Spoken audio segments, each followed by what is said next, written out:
Dr. Collier. Good morning. Good morning, Rickey, Smiley, and thank you so much once again for this opportunity to bring healthcare information to the listeners of the Rickey Smiley Morning Show.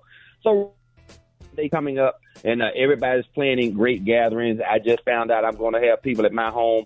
So it's going to be, again, a COVID super spreader weekend. Every day this past week, I've had people that have tested positive in my practice.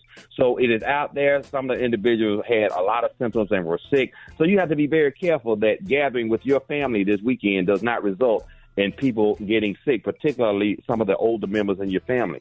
So people have been asking me, can I go get a booster? I'm traveling to my cousin's house for the 4th of July.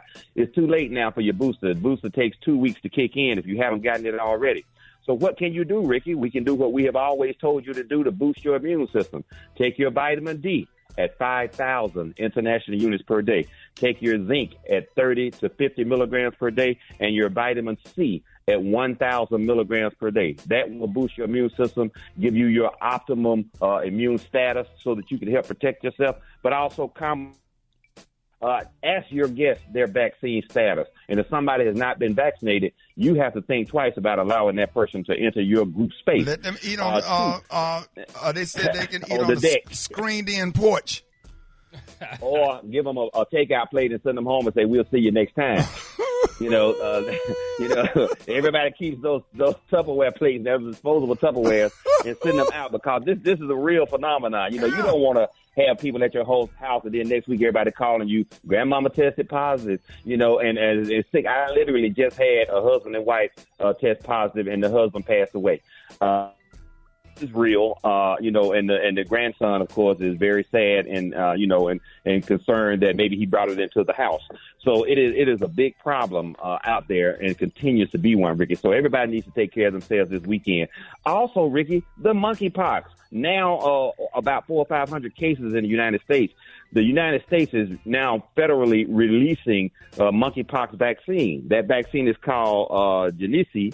And it is now available for people that have been exposed or people that think they might be exposed. And that group includes men who have sex with men, who've recently been to large group events, people in a venue where there's known to be monkeypox or in an area where monkeypox is spreading.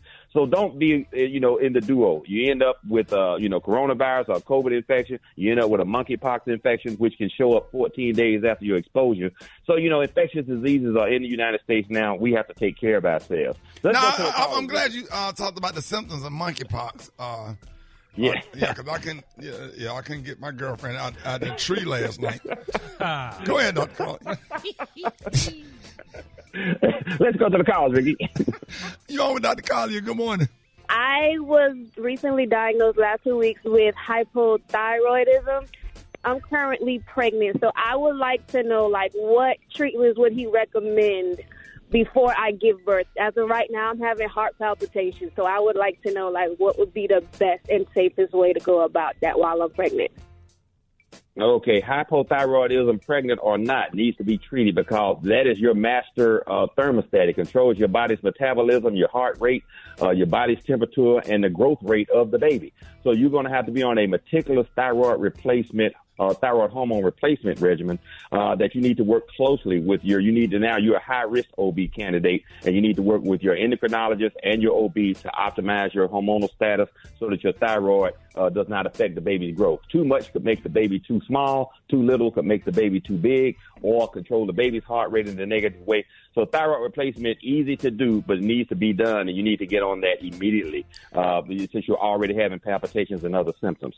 All right, y'all, with Dr. Collier, good morning.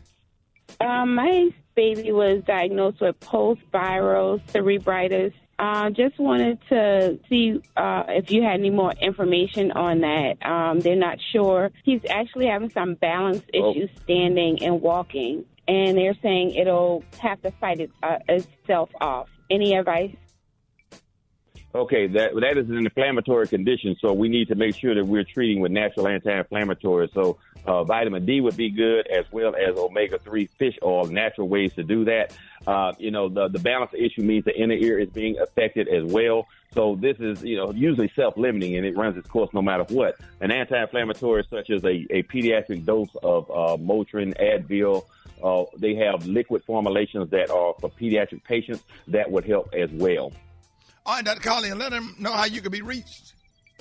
Okay, I can be reached on all social media at ASK Dr. MJ. Go to my YouTube channel and meet me on all social media. These are the opinions of Dr. MJ Collier, not those of Rickey Smiley, the Rickey Smiley Morning Show cast, or its production crew.